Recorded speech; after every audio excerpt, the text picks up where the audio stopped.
Olá pessoal, eu sou o Pastor Alci, seja bem-vindo ao primeiro episódio do Pergunte ao Pastor. Pessoal, Pastor Léo aqui, sejam bem-vindos a mais esse novo projeto aqui na IP Jockey. E desde já quero pedir para você curta, compartilhe e se inscreva aqui no nosso canal. Temos a participação do Norton aqui conosco também, Olá, pessoal. participação só em voz, né?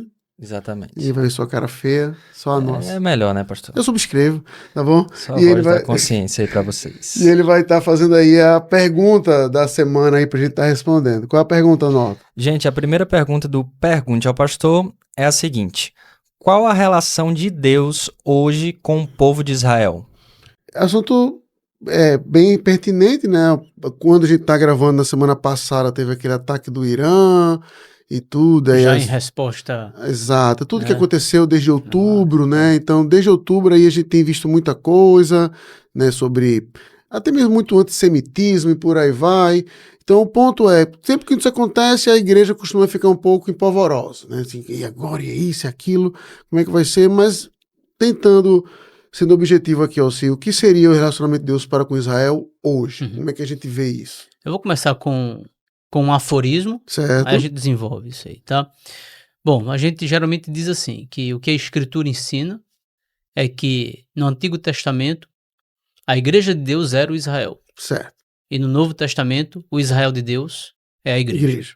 E isso significa dizer então que o povo de Deus, o Israel de Deus hoje é a Igreja, os salvos, os redimidos. Pronto. Então, esse eu acho que é o conceito mais importante para que as pessoas elas possam visualizar o todo, né? Porque já a gente vai entrar nos detalhes e tudo, mas é a gente entender que Deus ele não tem povos, nações, mas um só povo.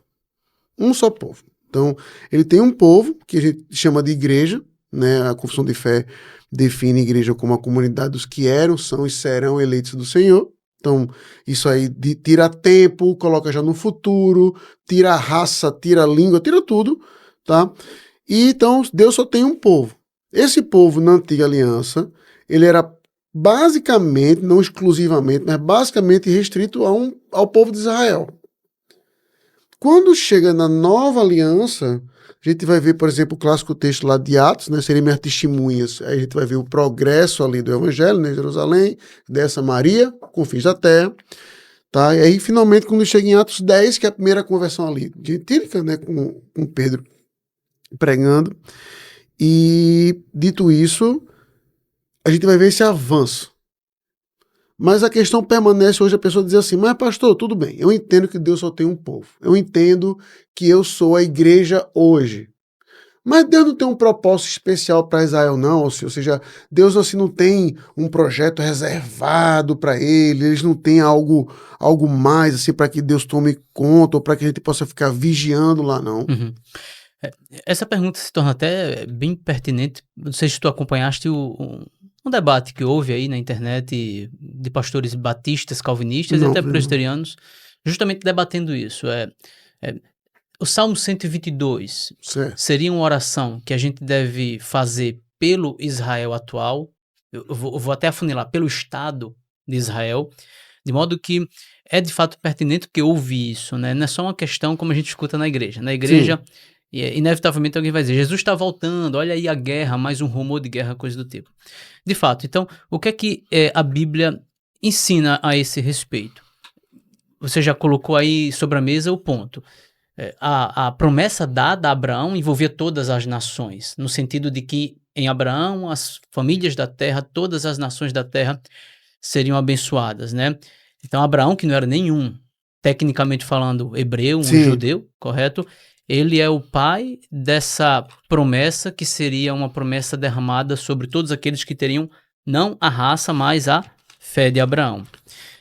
Só para ler o que você está dizendo, né, Romanos 9:6 diz assim, e não pensemos que a palavra de Deus haja falhado, porque nem todos de Israel são de fato israelitas. Nem por serem descendentes de Abraão são todos seus filhos, mas em Isaque será chamada a tua descendência. Isto é, esses filhos de Deus não são propriamente os da carne, mas devem ser considerados como descendência os filhos da promessa. Exato. Entendeu? Então, Romanos 9, 6-8 foi o texto que eu li agora. Eu vou até adicionar o famoso Gálatas 3:7, né? Exato. Sabeis, pois, que os da fé é que são filhos de Abraão. Então, A fé e não a raça é o que aponta para aqueles que são, de fato, os verdadeiros israelitas. Mas a pergunta foi, haveria alguma promessa para o Israel étnico de Isso. hoje, né? E há também debate sobre isso, mas eu entendo, à luz de Romanos 11, que não em relação àquele povo que está na suposta terra da promessa, o atual Sim. Estado de Israel, haja uma promessa específica para eles. Contudo, acredito que na plenitude do Israel de Deus, composto de os gentios eleitos com os judeus eleitos, sim, haverá em algum momento no futuro em que, deixe-me dizer da seguinte maneira, uma conversão em número maciço de judeus acontecerá. Então, à luz de Romanos 11, 26 e Sim. 27, Romanos 11, 26 e Romanos 27, 11, isso está certo. 26 e 27, entendo isso. Entendo que haverá... Não, eu acho importante dizer o seguinte, Léo. Não é o povo que está no atual Estado de Israel, mas, enfim, há judeus eleitos que serão Não é salvos. aquele pedaço de terra. ali. Exato, não é o pedaço de terra, mas judeus vão ser, perto da volta de Cristo, alguma coisa nesse sentido, salvos em termos maciços. Eu entendo que sim. O que às vezes eu acho que a gente, enquanto igreja, a gente confunde um pouco, sabe, assim, eu comentei isso uma vez, até acho que foi no Instagram, não lembro, que a gente, tudo que a gente toma uma decisão, a gente tem que colocar mais porque a Bíblia diz. Isso é bom, isso, lógico que isso é bom. Mas o que eu fico pensando é assim, quando a pessoa vê o que está acontecendo em Israel, por exemplo, hoje, não, eu estou falando agora na massa de terra mesmo, o lugar Israel, lá o país Israel, a nossa tendência é dizer assim, não, a gente tem que apoiar porque é o Israel da Bíblia. Enquanto a gente pode dizer assim, não, eu apoio Israel por entender que o outro lado está errado. Uhum, Então, eu não vou ter dificuldade com uma pessoa dizer isso sim, para mim. concordo. 0%. Não, eu apoio Israel por quê? Porque eu entendo que o que está acontecendo lá nesse conflito tem um lado que deve ser apoiado e um lado que não deve ser apoiado. Uhum, Tá? Só que como Israel mexe num lugar físico em que a história da salvação se desenvolveu, tem o nome do mesmo povo e é o povo da qual o próprio Jesus veio. As histórias da Bíblia aconteceram lá, né? O apóstolo Paulo em Romanos 10 vai mostrar até um senso de gratitude que os povos devem ter aos judeus, porque o Messias veio de lá, a lei veio de lá, tá? Mas o grande ponto é a gente entender que aquilo, né, aquele lugar, aquelas pessoas cumpriram o seu papel na história da redenção. Então, dito isso, Deus os livre e os guarde. Soltaram a bomba em Jerusalém e todos os pontos que aconteceram na história da salvação na Bíblia foram destruídos, foram dizimados, virou um deserto. Isso vai ser uma tristeza? Não tenha dúvida. óbvio. Não tenha dúvida. Que vai ser uma coisa muito triste não poder mais visitar aquele lugar, um lugar em que a história desenvolveu foi destruído. Mas esse é o ponto. O que tinha que acontecer ali, do ponto de vista bíblico, já aconteceu. Uhum. Isso. Concordo. E querendo ou não, aquela terra se tornou uma terra em que, você escuta isso com certeza com regularidade, em que tem uma áurea lá, né? O pessoal fala, Isso. tem uma áurea, eu me emociono em estar Isso. lá. Há quem se rebatize No no Jordão. Jordão, coisa desse tipo. Mas tudo isso porque, de fato, se presume que há uma coisa especial não só no povo étnico, mas na terra em si, né? E o que a Bíblia ensina, não. O que a Bíblia ensina é que aquela terra apontava para uma terra muito mais especial que aquela terra, né? Tanto é que a Nova Jerusalém vem do alto, né? Vem do Não alto. é lá que... Mesmo que a pessoa pegue literalmente o texto lá de Apocalipse, ela vem, não é aquele pedaço de terra que foi reestruturado. Exato. Né? Aquela perspectiva muito boa de Palmer Robertson, Sim. que fala que Josué conquistou a terra, mas para metade ali do livro de Josué, ele não conquistou a terra, isso porque apontava para uma terra que é muito superior àquela terra, né? Então a terra que nós esperamos não é Israel, a terra que nosso coração deve palpitar não é a terra, supostamente a terra da promessa O próprio atual. Abraão ensinou isso para ele, como Hebreus vai Exato. dizendo, que ele esperava a terra, que o arquiteto e o construtor era o próprio Deus. Exatamente. E até em termos de povo, o que é que a gente escuta as epístolas falarem? Que a barreira de inimizade caiu, que agora o povo de Deus é o povo eleito dentre os gentios e dentre os judeus. Logo, esse é o novo Israel de Deus, inclusive por quem nós devemos orar, para que Deus cumpra suas promessas, como de fato ele há de cumprir, coisas desse tipo. Então, o povo de Deus, eu gosto desse aforismo, sabe? O Israel de Deus hoje é a igreja. E o Israel de Deus do passado, o Israel de Deus do passado era a igreja. Hoje, a igreja é o Israel de Deus. E é interessante, por exemplo, você citando isso aí, como o próprio apóstolo Paulo, por exemplo, em Romanos 16, ele mesmo vai dizer, estou levando as ofertas para os irmãos de Jerusalém. Não eram os judeus, eram os irmãos. Ou seja, então você vê como o evangelho quebra esse aspecto. Então, você hoje defender Israel de um ponto de vista geopolítico, eu não vou ver dificuldade nisso, mas é do ponto de vista geopolítico. Agora, do ponto de vista das profecias divinas, de olhar para a Escritura, da maneira como a gente enxerga aquele pedaço de terra, aquele povo, foi um povo que cumpriu o seu papel. Até o texto Romanos 11 que você citou, eu concordo contigo. Eu estou na mesma página que a sua, que eu entendo que em algum momento da história vai ter uma conversão em massa dos judeus, tá? Mas eu acho interessante, por exemplo, que a posição do Jay Adams, nesse texto, ele entende que já aconteceu ao longo da história. Ou seja, se você pegar de quando foi dito em Romanos 11, a 2000 anos depois, um monte de judeus converteu. Interessante. Sabe? Então ele pode dizer assim, por isso que ele entende que Cristo está na iminência de voltar, que não vai ter mais esse sinal, porque já houve essa conversão em massa. Então, veja que ele mesmo interpreta o Israel aqui em Romanos 11 de uma forma literal, mas ele vai dizer, mas isso já aconteceu. Os judeus têm sido ganho a Cristo todo o tempo, sabe? Então, já, meio assim, para usar a expressão, chegou na conta já, sabe? Então, a gente pode e deve orar pelas pessoas de Israel. Eu não vejo isso nada errado, mas ela não é mais um termômetro apocalíptico. Concordo. Entendeu? Não é mais. Então, não é pra gente olhar para Israel e vai dizer assim, eita, o fim está chegando, o fim está próximo. Ele perdeu esse termômetro, porque, e aí vou dar um exemplo simples até, né, pra gente começar a puxar o assunto nesse aspecto. Tu é pós-milenista, né? Sim. Então pronto, então, se você pegar a própria visão pós-milenista, você vai ver que tu é preterista também, Deus. Então pronto.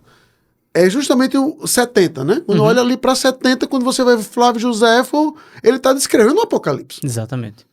Entendeu? Ele está descrevendo assim, olha aqui o que aconteceu e tudo tal e pá. Então, eu entendo o povo que está lá olhando para 70 dizer assim, eita, o fim chegou. Só que o fim não veio. O fim não veio. E aí agora? Então, quando a gente fala assim, eita, mas pastor, quando a Bíblia vai dizer guerras, rumores de guerras, eu vejo que ainda não será o fim, porque eu não consigo dizer um período da história do mundo em que o mundo esteve 100% em paz. Concordo, exatamente. Entendeu? Então, que se você chegar por aí, vou dar um exemplo simples, nós ocidentais, a gente pode até dizer que desde a Segunda Grande Guerra não houve, de fato, uma grande guerra. A gente está num período de paz, por assim dizer, longo. Mas se eu fosse conversar com um irmão meu lá da África, entendeu? Meu amigo, ele tá cercado de guerra o tempo todo. E aí? Então, a grande dificuldade que eu acho que a gente precisa melhorar um pouco na nossa teologia, no nosso pensamento teológico, é porque a gente limita o nosso pensamento teológico apenas à nossa visão ocidental e não tem uma visão do mundo todo. Global. Sabe? Eu lembro quando eu fui à Inglaterra, eu fui no Jubileu da Rainha. Aí a professora DBD lá deu uma aula para as crianças, lá para todo mundo, e ela, justamente para colocar isso em perspectiva, ela disse, olha, a gente está celebrando o Jubileu da Rainha, ela mostrou um mapa do mundo, e disse assim, a rainha só governa aqui, ó. Aí mostrou um pontinho no meio do nada. Assim, aqui, ó. O reino da rainha é só isso aqui, ó. Mas olha o reinado de Cristo, onde é. Ela afasta e mostra o mundo inteiro e as galáxias, entendeu? Ou seja, olha aqui com onde ele governa. Então, a gente tem um pouco dessa escala. Sabe? Então, qual é o propósito hoje para Israel? É um povo a ser alcançado, em certo grau. Exatamente o que quer dizer. Um povo a ser alcançado como a África, como o Brasil, entendeu? Não concorda? Concordo, exatamente. A terra de Israel em si cumpriu o seu propósito, como você disse. Logo, o povo também cumpriu o seu propósito, né? Romanos 11 até vai fazer essa analogia da plenitude dos israelitas com a plenitude dos gentios, né? Então, o ponto é de fato evangelizar aquele povo, saber que a terra em si, na qualidade de algo geográfico, não tem nada absolutamente especial, a não ser que o povo de Deus, ou de fato o povo de Deus esteja cultuando em determinado lugar. Em Israel ali é um lugar especial, porque onde Deus está é um lugar especial, mas fora isso... Não é por causa do culto, não por causa da geografia. Por causa do culto, diga-se bem claramente. Exato. De modo que sim, então é evangelizar o povo, sabendo absolutamente que o povo de Deus é a sua igreja, e a igreja do Senhor é aquela sobre a qual as promessas do Senhor estão sendo derramadas. E para a gente caminhar para uma conclusão, é até interessante a gente perceber, assim do ponto de vista prático mesmo, que eu digo assim, prático é devocional, né, de que se nós somos o Israel de Deus hoje, as promessas, elas vão bater em nós por causa de Cristo, do cuidado, do zelo, de termos um só pastor, tá? Ou seja, então, a gente não está dizendo isso, que fique muito claro, não é em detrimento dos judeus, é o oposto, a gente tem que ser grato a eles do ponto de vista histórico, nessa perspectiva de Paulo Romanos 10, eu sempre olho com muito carinho isso, até assim, rapaz, a gente tem que ser grato pela história daquele povo, e a gente deve ser mesmo, mas as promessas agora são apontadas para nós por conta de Cristo, o seu povo, ou seja, não mais uma nação, e como isso é fundamental, por quê? Porque se a gente olhar até a própria doutrina da eleição, já gera aquele dilema, e se eu sou eleito, não sou eleito, que muitos irmãos têm. Aí tu imagina se entra na equação assim, peraí, eu sou eleito, não sou eleito, ou ainda estou num projeto de um outro povo, então vai complicar algo que nem deveria ser mais complicado, mas é descansar no Senhor e dizer assim, olha, Deus tem um só povo, um só Israel, por conta de Cristo Jesus, comprado a preço de sangue, ele agora é o nosso pastor, vamos descansar ele.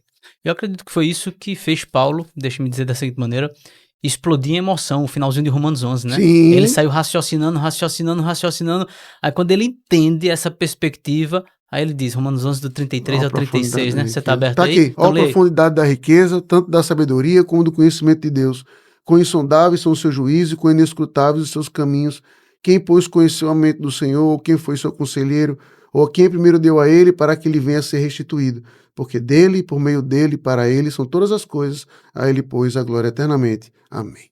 Ele vem, rapaz, eu consigo imaginar ele escrevendo, e ele angustiado, e o povo de Deus, supostamente o povo de Deus. Então, quando ele recebe a revelação até o versículo 32, ele cai em explosão de louvor a Deus, né? Então, e se a gente poderia passar todo um dia mostrando esses aspectos de continuidade, descontinuidade da Bíblia, que é o que a gente recomenda você dar uma estudada, tá? Mas aqui a nossa ideia hoje foi só mostrar assim, oremos por Israel como uma nação, tá? Mas não porque ela tem um propósito especial no plano de Deus. Esse plano especial de Deus é para a igreja, o seu povo, agora na nova aliança, todos aqueles a quem Cristo resgatou ou resgatará a preço do seu sangue.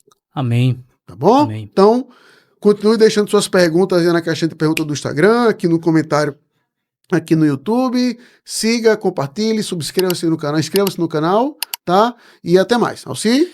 Valeu, pessoal. Deus abençoe. Até o próximo episódio.